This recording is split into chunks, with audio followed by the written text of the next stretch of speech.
நண்பான ஆசிக் தோழர் நேயர்களே, Iran, America, Israel இதற்கு மத்தியில் போர் மூண்டு சரியாக 13 நாள் ஆயிடுச்சு. இந்த வேளையில் இன்னைக்கு இஸ்ரேலுடைய பிரதமர் பெஞ்சமின் நெத்தன்யாகு மற்றும் சில தலைவர்கள்லாம் கொல்லப்பட்டு விட்டார்கள் அப்படிங்கிற செய்தி வேகமாக பரவிட்டு இருக்கு.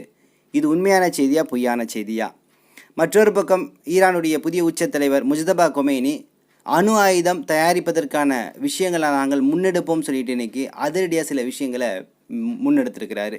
ஸோ இந்த செய்தியை குறித்தும் இன்னும் மத்திய கிழக்கில் இருக்கக்கூடிய பல்வேறு அரபு நாடுகள் மேலே தொடர்ந்து இன்னைக்கு ஈரான் தாக்குதல் நடத்திட்டு இருக்கு அப்படிங்கிற செய்தி உட்பட பல விஷயங்களை குறித்து இந்த காணொலியில் பார்க்க போகிறோம். பார்ப்பதற்கு முன்னாடி நமது ஆசிக் தோழர் என்ற இந்த சேனலை மறக்காமல் சப்ஸ்கிரைபர் செய்து உங்களது உறவினர்களுக்கும் நண்பர்களுக்கும் இந்த செய்தியை பகிருங்க. மறக்காமல் கீழே இருக்கக்கூடிய பெல் ஐக்கானை கிளிக் பண்ணுங்கள். இதன் வழியாக நமது செய்திகள் உடனுக்குடன் உங்களை வந்தடையும். வாங்க சம்பவத்துக்குள்ளே போ. என் நண்பார்ந்த உறவுகளே, அல்லாஹு ரப்புல் ஆலமீன் தன் வேதமான அல் குர்ஆனில் இந்த யூதர்களை பற்றி தெளிவாக சொல்லக்கூடிய சமயத்தில் ஒரு வார்த்தையை பயன்படுத்துகிறான். என்ன வார்த்தைனா, இந்த யூதர்கள் மிகப்பெரிய குழப்பவாதிகளாக இருப்பாங்க, சொல்லொன்று செயலொன்றாக இருக்கும், நிச்சயமாக நாங்கள் அமைதிப்படுத்த தான் வந்திருக்கோம், சமரசம் செய்ய தான் வந்திருக்கோம் சொல்லிட்டு உங்கள் மத்தியில் சொல்வார்கள். இவர்கள் மிகப்பெரிய நயவஞ்சர்களாக இருக்கிறார்கள் சொல்லிட்டு இந்த யூதர்களை குறித்து, யூத ஜியோனிஸ்டுகளை குறித்து அல்லாஹு ரப்புல் ஆலமீன் கடுமையான முறையில் சாடறான். ஏன்னா யூதர்கள் நன்றி கெட்டவர்களாக இருந்திருக்கிறாங்க அப்படிங்கிற இந்த வரலாறுகள் எல்லாமே உங்களுக்கு இந்த மூசா நபியுடைய வரலாற்றிலிருந்து உங்களுக்கு தெரிஞ்சிருக்கும். அது கிட்டத்தட்ட பல ஆயிரக்கணக்கான ஆண்டுகளுக்கு முன்னாடி சொல்லப்பட்ட அந்த செய்தி இன்னைக்கு நிஜமாக இருக்கிறது.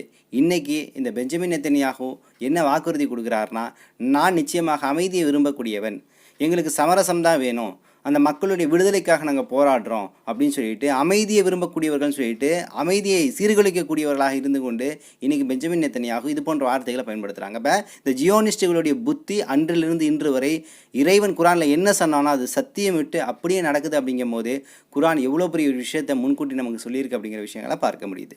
ஸோ இந்த சமயத்தில் தான் இன்றைக்கி ஈரான் தொடர்ந்து மத்திய கிழக்கு நாடுகளில் பல்வேறு இடங்களில் தாக்குதல் நடத்திட்டு இருக்கு. ஏன்னு உங்களுக்கு தெரியுமா, அங்கே இருக்கக்கூடிய அமெரிக்க பேஸ் நிலையங்கள் சொத்துக்கள் அளிப்பது தான் அதோடைய தலையாய இலக்காக காணப்படுகிறது.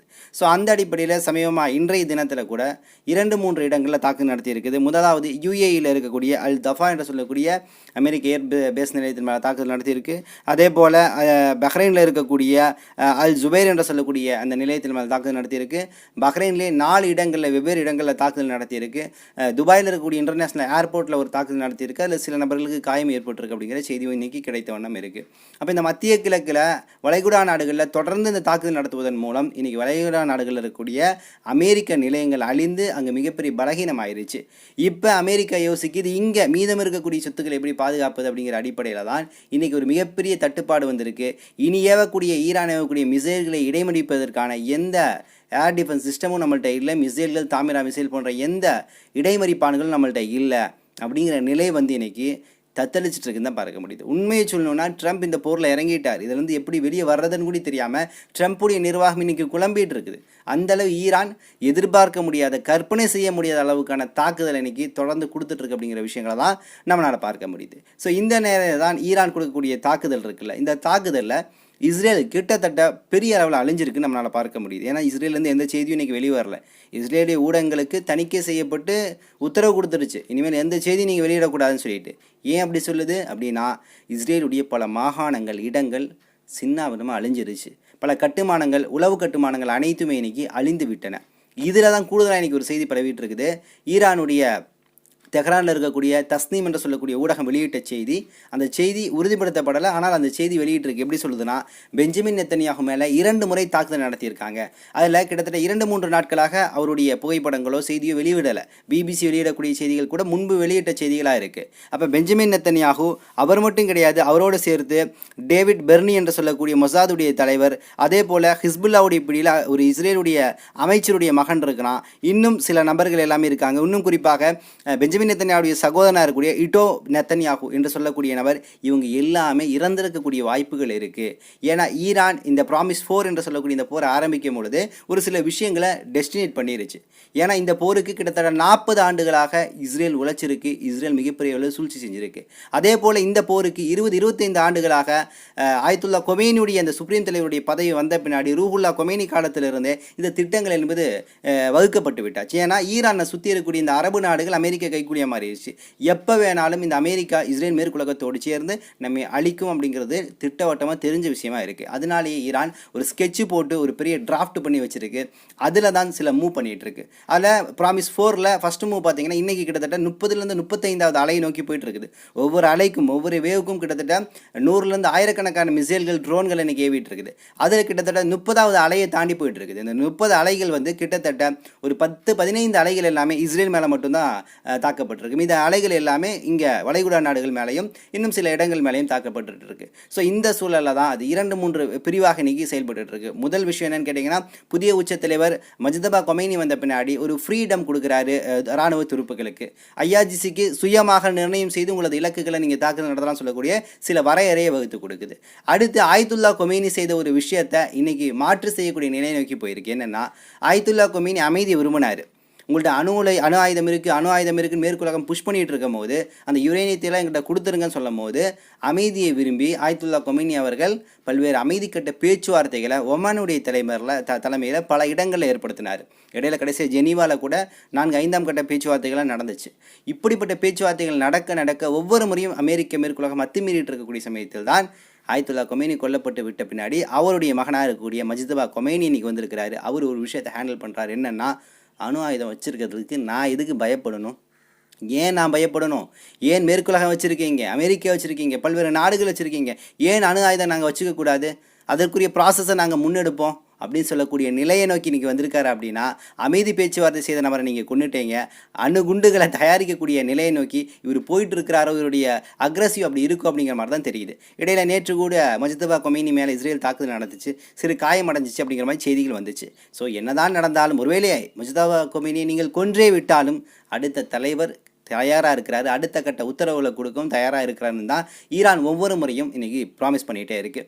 ஸோ ஈரானுடைய ரேடாரில் இன்றைக்கி நான் சொன்ன மாதிரி இஸ்ரேல் அமெரிக்கா என்ற நிலைகள் இருக்குது. மேற்குலகத்துடைய சில தாக்குதல் இருக்குது. மத்திய கிழக்கு வளைகுடா நாடுகளில் சவுதி அரேபியா, பஹ்ரைன், குவைத் போன்ற நாடுகள் இருக்குது. இல்லை சவுதிக்கு ஒரு செய்தி வந்திருக்கு. பாகிஸ்தான் அதிரடியாக சொல்லியிருக்கு. ஏன்னா சவுதி வித் பாகிஸ்தான் மத்தியில் ஒரு அமைதி பாதுகாப்புக்கான ஒப்பந்தம் போடப்பட்டுச்சு போன வருஷம். அதனால பாகிஸ்தான் சொல்லியிருக்கு, உங்களுக்கு ஏதாவது பிரச்சனைனா சொல்லுங்கள், நான் என்ன நடந்தாலும் சரி, கடல் தாண்டி கண்டம் தாண்டி எல்லாம் தாண்டி நான் இராணுவ துருப்புகளையும் இராணுவ உபகரணங்களையும் சவுதி உங்களுக்கு கொண்டு வந்து நான் கொடுக்குறேன் அப்படிங்கிற அளவுக்கு இன்னைக்கு பாகிஸ்தான் ஒரு பக்கம். மற்ற யுஏஇ, கத்தார், பஹ்ரைன், குவைத் போன்ற நாடுகளுக்கு அமெரிக்கா தொடர்ந்து அழுத்தம் கொடுத்துட்டு இருக்கு. நீங்கள் ஈரானோடு தாக்குதல் நடத்துங்க, குறிப்பாக யுஏஇ, கத்தார் நீங்கள் தாக்குதல் நடத்துங்க அப்படின்னு சொல்லக்கூடிய ப்ரெஷரை கொடுக்குது. இதற்கு கத்தார் சொல்லியிருக்கு, நாங்கள் அப்படி தாக்குதலாம் நடத்த மாட்டோம், அப்படி ஒருவேளை நடத்திட்டோம்னா இது ஒரு மிகப்பெரிய போராக மாறிச்சு அப்படின்னா எங்களை வைத்து நீங்கள் ஆயுத விற்பனையை செய்வீங்க, 2 நாட்டுக்குமே கொடுப்பீங்க. கத்தார் யுஏஇக்கு நீங்கள் ஆயுதம் கொடுத்து அதன் வழியாக ஆயுத உற்பத்தியை நீங்கள் என்ன பண்ணுவீங்க, அதிகரித்து விற்பனை செய்யக்கூடிய நிலையை கொண்டு போவீங்க சொல்லக்கூடிய ஒரு அந்த நிலைப்பாட்டில் கத்தார் யுஏஇ போன்றான, குறிப்பாக கத்தார் வந்து ஒரு தெளிவான நிலையிலிருந்து தனது ஸ்டேட்மெண்ட்டை கொடுத்துட்டு இருக்கு. அப்போ இந்த அரபு நாடுகள் எல்லாமே இன்னைக்கு திண்டாடி கொண்டிருக்கிறது. எந்த அளவுனா இன்னைக்கு அமெரிக்காவுடைய உதவி முற்றுமுழுதாக போயிருச்சு. இதுவரையிலும் அமெரிக்க சொத்துக்களை பாதுகாக்க மட்டும்தான் ஏர் டிஃபென்ஸ் சிஸ்டம் என்பது இன்னைக்கு பயன்படுத்தப்பட்டு ஈரானுடைய மிசைல்களை தடை செய்யக்கூடிய நிலைக்கு போயிருக்கு. வெகுஜன மக்களை நோக்கி ஈரானுடைய மிசைல்கள் எங்கேயுமே பாயில் அப்படிங்கிறதா நாம் துல்லியமாக பார்க்கக்கூடிய செய்தியாக கிடைக்குது. அப்படி வெகுஜன மக்கள் இறந்திருக்கிறாங்க, பொது சொத்துக்கள் அடிக்கப்பட்டிருக்கு ஈரானுடைய மிசைல் வழியாக அப்படின்னு கிடைக்கக்கூடிய செய்திகளுக்கு பின்னாடி எல்லாமே மொசாதும் சிஐயும் இருந்து தான் அந்த வேலையை உள்ள செஞ்சிருக்கு. அது அந்த அரபு நாடுகளை கோவப்படுத்த, முஸ்லீம்களை கோவப்படுத்த, ஈரான் மீது எதிர்ப்பை காட்டு அப்படிங்கிற நிலையிலிருந்து தான் இந்த ஸ்ட்ராட்டஜிக்ஸை வந்து இன்னைக்கு மொசாது வரையெடுத்து கொடுத்துட்டுருக்குன்னு பார்க்க முடியுது.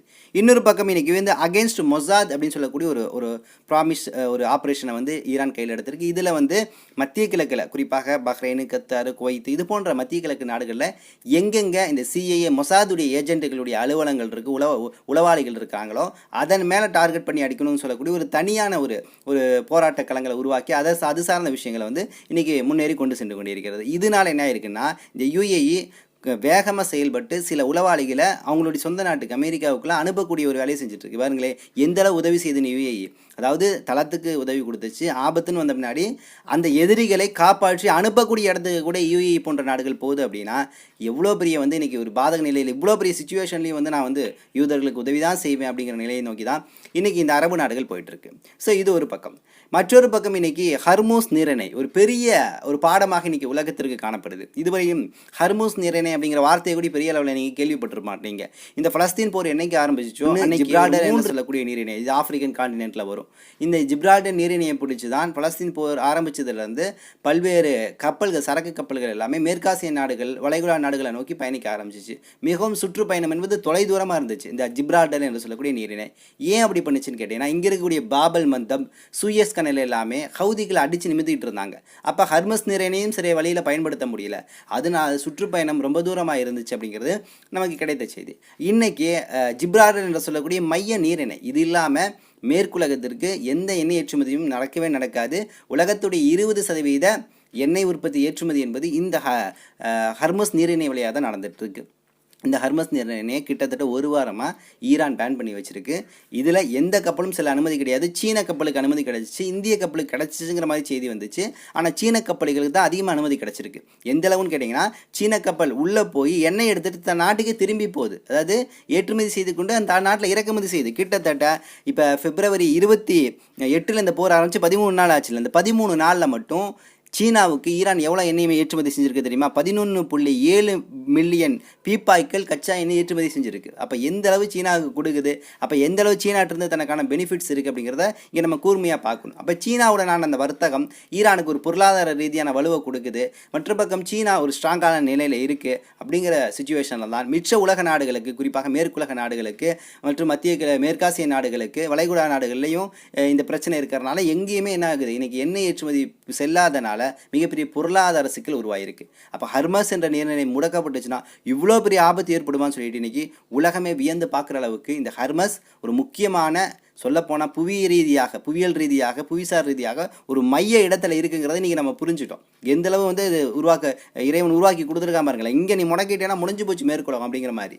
ஸோ இதனால் இன்றைக்கி இந்தியாவில் பெரிய தாக்கம் ஏற்பட்டு சிலிண்டர்லாம் பார்த்தீங்கன்னா கிடைக்கவே மாட்டேங்குது. பல இடங்களில் கரண்ட் அடுப்பையும் இன்றைக்கி விறகை நோக்கி மக்கள் போயிட்டுருக்கிறாங்க. சிலிண்டர் விலை இங்கே கூட்டிகிட்டு இருக்கு, பெட்ரோல் கூடுவதற்கான வாய்ப்புகள் இருக்குது. அப்போ இது எல்லாமே ஒரு பக்கம் நடக்குதுன்னா, ஒன்று இந்த போர், மற்றொன்று இந்தியாவுடைய பாரத பிரதமர் மோடிஜி அங்கிட்டு பார்த்தீங்கன்னா வங்கதேசம் நினைக்கிறேன், அங்கே எக்ஸ்போர்ட் பண்ணிட்டு இருக்கிறாருங்கிற மாதிரி செய்திகள் வந்துருக்கு எண்ணெயை. அப்போ இது போன்ற நிலைப்பாடுகள் ஈரான் சம்பந்தமான போர் விஷயங்களில் அவருடைய கருத்து சம்பந்தமான விஷயங்கள் மற்றும் இஸ்ரேலுடனான அதோடைய பழக்க வழக்கங்கள் மற்றும் அந்த இஸ்ரேலுடனான உறவுகள் என்பது இங்கே பெரிய பாதிப்பை ஏற்படுத்திட்டு இருக்குங்கிற பல விஷயங்களை பார்க்க முடியுது.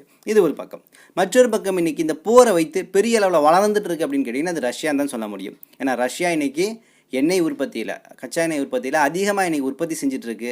நார்மல் ரேட்டை விட இன்றைக்கி டபுள் ரேட்டாக கூடுதலான விலைக்கு இன்றைக்கி கச்சா எண்ணெய் ஏற்றுமதி செய்து இந்த விலையை கூட்டி பல்வேறு நாடுகளுக்கு ஏற்றுமதி செய்யக்கூடிய இடத்துக்கு போகுது. அப்போ இந்த விலை ஏற்றம் என்பதும் இந்த மத்திய கிழக்கில் நடக்கக்கூடிய இந்த போரின் காரணமாக தனக்கான அந்த பொருளாதார ஈட்டல் என்பதும் அதிகமாக இருக்கிறனால உக்ரைனுக்கு எதிரான போருக்கு பல்வேறு ஆயத்த பணிகளில் ரஷ்யா ஈடுபடுது. தன் உள்நாட்டு கட்டமைப்புகளை மேம்படுத்துவதற்கான ஒரு வாய்ப்பை உருவாக்கியிருக்கு அப்படின்னு சொல்லிட்டு பார்க்க முடியுது. அப்போ இதில் ரஷ்யா ஒரு பெரிய பெனிஃபிட் அடைஞ்சிருக்கு அப்படிங்கிற ஒரு விஷயத்தை நம்ம ஹர்மஸ் நீரிணையில் இன்னைக்கு காலையில் ஒரு 2 சம்பவங்களை ஈரான் பண்ணியிருக்கு. என்னென்னா, ஹர்மஸ் நீரிணைக்குள்ள 2 கப்பல்கள் அத்துமீறி வர முயற்சி பண்ணியிருக்கு. ஒரு கப்பல், இரண்டுமே அமெரிக்க சார்புடைய இஸ்ரேல் சார்புடைய கப்பல் தான் சொல்லப்படுகிறது. அதில் ஒரு கப்பல் பார்த்தீங்கன்னா ஒமானுடைய அந்த ஜலம் இருக்கும்ல, அந்த நீரிணை, அதிலிருந்து சரியாக 11 நாட்டிகள் மைலில் பயணித்து வந்திருக்கு. அதன் மேலே ஈரான் ஒரு தாக்குதல் கொடுத்துருக்கு. அதே போல் யுஏஇ துபாயுடைய அந்த கடற்கரையிலேருந்து 50 நாட்டிகள் 50 மைல் தூரம் வந்து கொண்டிருந்த மற்றொரு அமெரிக்க சார்புடைய கப்பல் மேலேயும், எண்ணெய் கப்பல் மேலேயும் ஒரு பெரிய தாக்குதலை ஈரான் ஏற்படுத்தியிருக்கு. அப்போ ஹர்மோஸ் நீரிணை ஒரு பெரிய அளவில் இன்னைக்கு பேசு பொருளாக மாறி இருக்கு. அப்படின்னா அந்த அளவு ஈரான் அதை டைட்டாக வச்சிருக்கு. என்னதான் ட்ரம்ப் எச்சரிக்கை செஞ்சு ஹர்மஸ் நீரிணை நீ திறந்து விட்டுறணும், எண்ணெய் கப்பலையெல்லாம் நீங்கள் விடணும், இல்லாட்டி உன் நாட்டை அழிச்சிருவேன், உன்னை அழிச்சிருவேன் 1000 சொல்லிக்கொண்டு நெத்தனியாகு போன்றவர்கள்லாம் உன் நாட்டில் இருக்கக்கூடிய மக்களை நான் பாதுகாக்க வந்திருக்கேன், அங்கே மக்களுக்கு விடுதலை வேணும்னு சொல்லிட்டு என்னதான போலியான விஷயங்களை பரப்பினாலும் சரி, ஈரான் தனது ஸ்டாட்டிக்ஸில் தெளிவாக இருக்குது. இந்த போரில் இனிமேல் நாங்கள் பின்வாங்க மாட்டோம், இந்த போருடைய முடிவில் எங்களுக்கு வெற்றி மட்டும்தான் இருக்கணும், அந்த வெற்றியில் எதிரிகள் விஷக்கிரமிகள் அழிஞ்சிருக்கணும் அப்படிங்கிறதான் அதோடைய ரேடார்லேருந்து பார்க்க முடியுது. அதனால தான் நான் முன்னாடியே சொன்னேன், நெத்தனியாகும் இன்னும் இஸ்ரேலுடைய முக்கியமான உளவுத்துறை சார்ந்த அதிகாரிகள் மற்றும் ட்ரம்ப் உட்பட பல நபர்கள் அவங்களுடைய ரேடாரில் இருக்கலாம், இருந்து அவங்களுடைய இலக்குகளை நோக்கி தொடர்ந்து தாக்குதல் நடத்தக்கூடிய இந்த வாய்ப்புகளை கூட அவங்க உருவாக்கி வச்சுருக்காங்க. ஸோ இவ்வளோ பெரிய போரில் ஒரே ஒரு சின்ன வார்த்தை போதும், ஒரு சின்ன செயல்பாடு போதும் 3 ஆண்டுகளுக்கு முன்னாடி இந்த போரையே தவிர்த்துருக்கலாம். அப்படி என்ன விஷயம்னு கேட்டிங்கன்னா, 2023 அக்டோபர் 7 தூஃபான் அல் அக்ஸா என்று சொல்லக்கூடிய விடுதலை பலஸ்தீனுக்கான போர் ஆரம்பிச்சிச்சு. உங்களுக்கு தெரியும், கிட்டத்தட்ட 2-3 வருடங்கள் ஓடி போயிட்டு இருக்குது. ஒரு விடிவு காலமே இல்லாத ஒரு சூழல், லட்சக்கணக்கான மக்களுடைய உயிரிழப்பு. ஸோ இந்த போருடைய ஆரம்பத்தில் ஹமாஸ் என்று சொல்லக்கூடிய அமைப்பு ஒரு அழைப்பை விட்டுச்சு அரபு நாடுகளுக்கும் மற்றும் இஸ்லாமிய நாடுகளுக்கும். ஒரு அழைப்பு, என்ன அழைப்புனா, நீங்கள் என்ன வேலை பண்ணணும்னு கேட்டிங்கன்னா, இந்த போர் ஆரம்பிச்சிருச்சு, நீங்கள் ஒரே ஒரு வேலை செய்யுங்க. எங்களுக்கு ஆயுதம் வேண்டாம், உங்களுடைய ஆலோசனை வேண்டாம், எதுவுமே வேண்டாம். நீங்கள் ஒரு வேலை செய்யுங்கள் இந்த உம்மத்திற்காக. நீங்கள் எண்ணெய் ஏற்றுமதியை மேற்குலகத்திற்கு தடை செய்யுங்கள், நிறுத்திடுங்க. துருக்கி, கத்தார் போன்ற நாடுகள், குறிப்பாக ஒப்பேக் கூட்டமைப்பில் இருக்கக்கூடிய எண்ணெய் ஏற்றுமதி செய்யக்கூடிய அரபு நாடுகள், தயவுசெய்து எண்ணெய் ஏற்றுமதியை நிறுத்துங்க. நீங்கள் நிறுத்தி பாருங்கள், அமெரிக்கா இஸ்ரேல் நம் வழிக்கு வரும் அப்படின்னு சொல்லக்கூடிய ஒரு கோரிக்கையை முன் வச்சிச்சு. இதை காது கொடுத்து கேட்டு இதை அமல்படுத்த இந்த பொருளாதார விரும்பிகள், அரபு நாடுகள், உலக மோகம் கொண்ட நபர்கள் விரும்பலை. அதனால தான் இந்த போர் இந்த அளவு போயிட்டுருக்கு. அப்போ ஹமாஸ் வைத்த கோரிக்கையை ஏற்காதனால தான் ஈரான் இன்னைக்கு நீ கோரிக்கையை ஏற்கலை, உன்னை ஏற்க எப்படி வைக்கிறேன் பாருன்னு சொல்லி தான் இன்னைக்கு மத்திய கிழக்கில் இருக்கக்கூடிய எல்லா அரபு நாடுகளுடைய அமெரிக்க பேஸ் நிலையங்கள் இன்னும் கூடுதலாக ஏன் எண்ணெய் உற்பத்தி செய்யக்கூடிய நிலையங்களை அடிக்குது அப்படின்னு கேட்டிங்கன்னா, அதுதான் காரணம். இந்த எண்ணெய் எல்லாமே மேற்குலகத்துக்கு ஏற்றுமதியாகுது. அதற்கான பொருளாதாரத்தை நீங்கள் ஏற்றி சுகபோகமாக வாழ்ந்துட்டு இருக்கிறீங்க. அவன் அதை வச்சு நம்மளே திருப்பி அடிச்சுட்டு இருக்கான். ஸோ நீ எண்ணெய் ஏற்றுமதி நீ தடை செய்ய மாட்டேன், நான் தடை செய்கிறேன் பாருன்னு சொல்லி தான் இன்றைக்கி எல்லா எண்ணெய் ஏற்றுமதி நிறுவனங்கள் மேலேயும் அந்த எண்ணெய் சுத்திகரிப்பு ஆலயத்தின் மேலேயும் ஈரான் 2வது கட்ட தாக்குதலை கொடுத்துட்ருக்கு. முதல் கட்டம் அமெரிக்க பேஸ் நிலையம், 2வது எண்ணெய் உற்பத்தி ஆலையின் மேலே தாக்குதல், 3வது அது தவறி நீ எண்ணெய் உற்பத்தி பண்ணி ஏற்றுமதி செஞ்சிருவியா, ஹர்மஸ் நீரினே முடக்குவேன், எப்படி ஏற்றுமதி செய்கிறேன்னு பார்க்கலாம் அப்படிங்கிற மாதிரி தான் ஈரானுடைய செயல்பாடு போகுது. அப்போ ஹமாஸ் சாஃப்டான ஒரு விஷயத்தை முன்வைத்ததை ஏற்றுக்கொள்ளாதனால இன்றைக்கி ஈரான் அக்ரெசிவாக உள்ளே இறங்கி அடித்து அதுக்கான பாடத்தை புகுட்டிகிட்டு இருக்கு அப்படிங்கிற விஷயத்தை தான் நம்ம தெள்ள தெளிவாக இதிலேருந்து பார்க்க முடியும். இதில் ஒரு முக்கியமான வரலாற்று சம்பவத்தை பார்க்கணும். 1973 யோம் கிப்போர் என்று சொல்லக்கூடிய ஒரு பெரிய போர் நடந்துச்சு. இஸ்ரேலுக்கும் குறிப்பாக எகிப்து, ஜோர்டான் போன்ற நாடுகளுக்கு மத்தியில் நடந்துச்சு. இதில் பிரதானமாக எகிப்து, ஜோர்டான் கலந்து கொண்டுச்சு, சிரியாவும் கலந்துக்குச்சு. அதெல்லாமே இன்னும் பல்வேறு அரபு நாடுகள், சிரியா, இன்னும் ஒரு 7-8 அரபு நாடுகள், லிபியா போன்ற நாடுகள் கலந்து கொண்டுச்சு. 3 வாரம் நடந்த இந்த போர் மிகப்பெரிய ஒரு போராக மாறிச்சு. அதில் எகிப்து பிரதானமாக நின்று பல்வேறு நாடுகளோடு செயல்பட்டுச்சு. சவுதி உள்ள ஹெல்ப் பண்ணிச்சு, இராணுவ உதவிகள், இன்னும் பல்வேறு உதவிகளை டிப்ளமேட்டிக்காகவே செஞ்சு கொடுத்துச்சு. ஆனால் அவ்வளோ நடந்த இந்த போரில் 3 வாரம் நடந்துச்சு. கடைசி ஒரு வாரத்தில் கிட்டத்தட்ட இஸ்ரேலிடம் எல்லா அரபு நாடுகளும் மண்டிட்டுருச்சு, மண்ணை கவ்விருச்சு. ஆனால் ஒரே ஒரு நாடு எதிர்த்து நின்று ஒரு விஷயத்தை பதிவு செஞ்சிச்சு. அதுதான் அந்த போரில் ஐநாவின் மூலம் சுமூகமாக தீர்க்கப்பட்டு எகிப்தோடு டேவிட் அக்கார்ட் என்று சொல்லக்கூடிய அந்த ஒப்பந்தத்தை, கேம்ப் டேவிட் அக்கார்ட் என்று சொல்லக்கூடிய அந்த ஒப்பந்தத்தின் வழியாக அந்த போர் என்பது நிறுத்தப்பட்டுச்சு. அப்படி என்ன அந்த போர் நிறுத்தத்திற்கு ஒரு நாடு செஞ்சிச்சுன்னா சவுதி அரேபியா தான். சவுதி அரேபியாவுடைய அன்றைய ஒரு இரையச்சம் கொண்ட ஒரு உண்மையான தலைவராக இருந்து மக்கள் நலம் விரும்பக்கூடிய, சமூகத்தில் இணக்கத்தை ஏற்படுத்தக்கூடிய ஒரு நபராக இருந்தவர் தான் கிங் ஃபைசல் என்று சொல்லக்கூடிய ஒரு உன்னதமான மனிதர். அவர் செய்த ஒரே ஒரு விஷயம்தான், எண்ணெய் ஏற்றுமதியை நிறுத்தினார். வேறு எதுவும் செய்யலை. இப்போ நான் இவ்வளோ நேரம் சொன்னேன்ல, அதுதான் எண்ணெய் ஏற்றுமதியை நிறுத்தினார். நிறுத்தின மறுகணமே இந்த போர் என்பது ஒரு சுமூகமான நிலைக்கு வந்துச்சு. அப்போ ஃபைசல் அவர்கள் செய்தது இன்றைக்கி சல்மான் செய்யலை. ஃபைசல் இருந்தது போல தனது வாழ்க்கையும் தனது நாட்டுடைய நலன், பிற நாட்டுடைய சகோதர நாட்டுடைய நலனை குறித்து சல்மான் யோசிக்கலை. அதனால தான் இந்த போர் இன்றைக்கி நின்றுருக்கு. இப்போ இதுலேருந்து உங்களுக்கு தெளிவாக தெரிஞ்சிருக்கும் இங்கே என்ன வகையான மாற்றங்கள் நிகழ்ந்திருக்கு அப்படின்னு சொல்லிட்டு. ஸோ இன்னும் சில தகவல்களை திரட்டி கொண்டு இன்ஷா அல்லாஹ் விரைவில் உங்களை சந்திக்கின்றேன். நன்றி. அஸ்ஸலாமு அலைக்கும் வரஹ்மத்துல்லாஹி வபரகாத்துஹு.